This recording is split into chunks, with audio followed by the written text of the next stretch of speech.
reka nongere mwifurize igitondo cyiza, igitondo cy'umugisha kuri wowe udukurikiranye muri aka kanya aho uherereye hose mu bice bigiye bitandukanye, haba kuri wowe uri kutwumva ku masaha y'igitondo, nawe uri kutwumva ku masaha y'igicamunsi, nawe uri kutwumva ku masaha y'ijoro. Biraterwa n'ingengabihe yawe aho uherereye ku mugabane ugiye utandukanye uherereyemo.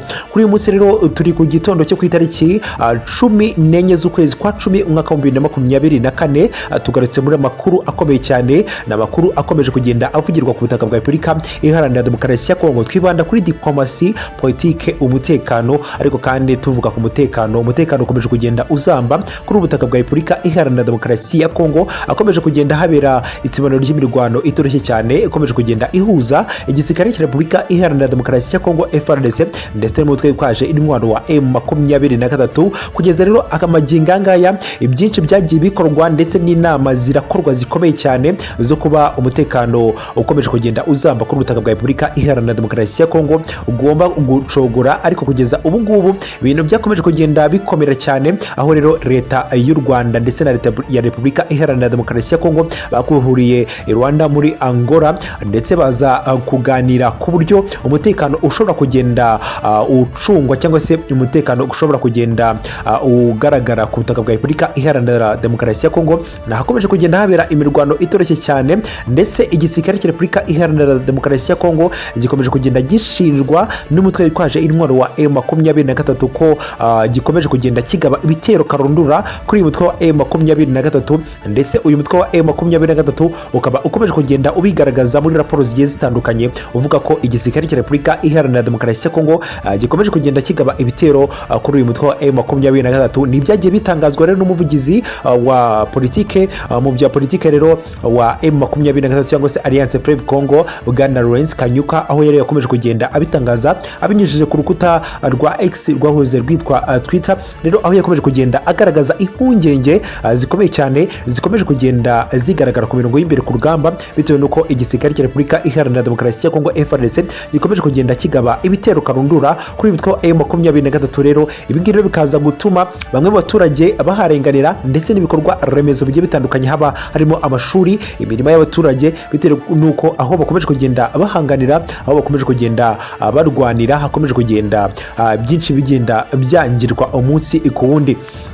Rero umutwe wa M23 ukomeje kugenda uha gasopo igisirikare cya Repubulika Iharanira Demokarasi ya Kongo, gikomeje kugenda kigabaho ibitero kuri uyu mutwe wa M23. Rero ingibi bikaza gutuma umutwe wa M23 ugomba kugenda ufata imyanzuro ikomeye cyane. Rero ni igisirikare cya Repubulika Iharanira Demokarasi ya Kongo FARDC gikomeje kugenda gishaka kwigarura ibice byose byagiye byigarurwa n'uyu mutwe wa M23. Ngira ngo murabizi uburyo Akanyabayonga, za Shasha n'ahandi hagiye hatandukanye hagiye higarurwa n'intare za Sarambwe, za Bunagana. Kugeza rero ubu ngubu ni bikomeje kugenda bigaragara, ndetse bidakomeje kugenda bishimisha igisirikare cya Repubulika Iharanira Demokarasi ya Kongo FARDC, aho rero cyifuza kuba cyakwigarura ibyo bice byose byagiye byigarurwa n'intare za Sarambwe. Ariko kana nanone urujye ku ruhande rw'igisirikare cya M23 cyangwa se Alliance Fleuve Congo, nayo iba yariye karungu, iba imaramaje kandi yifuza kugera ku ntego zayo. Intego zayo rero ni izihe?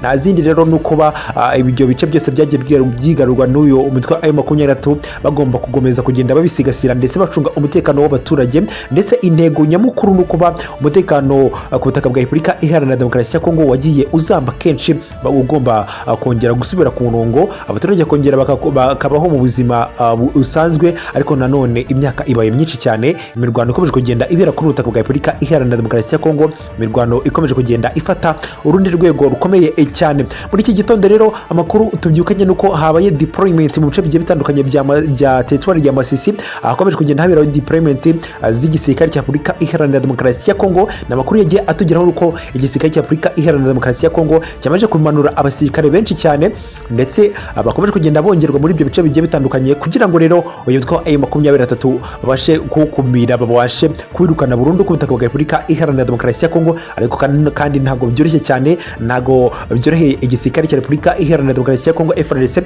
nubwo rero gifite n'abafatanyabikorwa babo harimo aba Wigina Group, aba Blackwater, aba Sadek, abarundi bose nabafasha iki gisirikare cya Repubulika Iharanira Demokarasi ya Kongo mu kurwanya uyu mutwe witwaje intwaro wa M23. Iyo mitwe yose rero harimo na FDLR yasize ikoze jenoside yakorewe abatutsi mu Rwanda mu 1994, nayo ikaba ikomeje kugenda yiganza ndetse ifasha igisirikare cya Repubulika Iharanira Demokarasi ya Kongo mu kurwanya umutwe witwaje intwaro wa M23. Ariko kandi kugeza amagigaga ya Wazalendo nayo ikaba ikomeje kugenda ishinjwa ibyaha birimo guhohotera abaturage ndetse no kwica abaturage no kubanyaga ibyabo. Kugeza rero ubu ngubu bamwe abaturage bo mu mujyi wa Goma nabakomeje kugenda bagaragaza impungenge bafitiye uyu mutwe wa Wazalendo, nubwo rero urufasha igisirikare cya Repubulika Iharanira Demokarasi ya Kongo mu kurwanya umutwe witwaje intwaro wa M23. Ibi ngibi rero bikaza gutuma abaturage bakomeje kugenda bijujutira ubutegetsi bwa Perezida Tshisekedi Tshilombo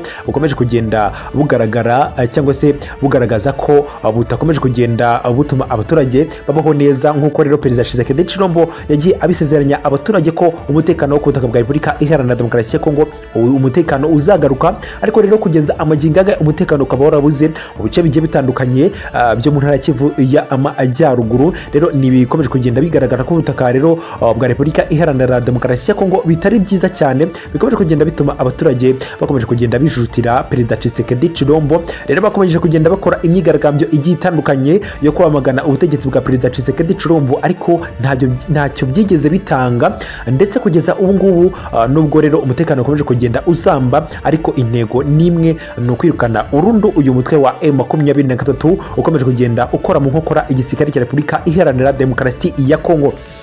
Inama rero zigiye zitandukanye zagiye ziterana z'abasirikare bayoboye ku mirongo y'imbere ku rugamba kugira ngo barebera hamwe uburyo bashobora kurimbura burundu uyu mutwe wa M23 ukomeje kugenda ukora mu nkokora igisirikare cya Repubulika Iharanira Demokarasi ya Kongo. Intwaro zaraguzwe zagiye zituruka mu bihugu bigiye bitandukanye nko mu gihugu cya Bulgaria, aho rero igisirikare cya Repubulika Iharanira Demokarasi ya Kongo cyaguze intwaro zirimo za burende ndetse n'imbunda zikoreshwa ku mirongo y'imbere ku rugamba kugira ngo rero babashe kurwanya uyu mutwe witwaje intwaro wa M23.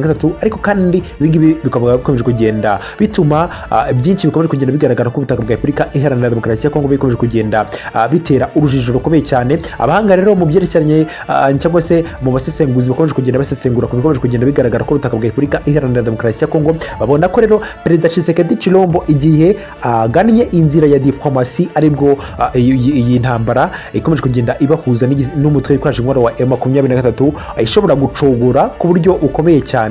Ariko rero Perezida Tshisekedi Tshilombo we yarinumiye avuga ati ntago ngiye nzigera ngirana imishyikirano n'uyu mutwe wa M23, ndetse M23 yo yifuza kuba yagana inzira y'ibiganiro, ariko mu by'ukuri leta muri rusange ya Perezida Tshisekedi Tshilombo ntago yifuza kuba yagana inzira y'ibiganiro kugira ngo babashe gucoca ibibazo bafitanye bikomeje kugenda bigaragara ku butaka bwa Repubulika Iharanira Demokarasi ya Kongo. Reka ngushimire cyane ko twabanye muri amakuru yagezweho muri iki gitondo. Turongera kubona amasaha ari imbere tugezeho n'andi makuru ari buze kuza kuba agezweho ako kanya. Murakoze rero mukomeze mugire ibihe byiza, nimba wamareje gukanda subscribe kuri YouTube channel yacu White News 24 TV, n'amakuru abakomeye cyane abakomeje kugenda agaragara ku butaka bwa Repubulika Iharanira Demokarasi ya Kongo. Kanda subscribe tubasha kubana amakuru ntakajye agucika. Murakoze mukomeje mugire ibihe byiza, mukomeze mubane n'Imana.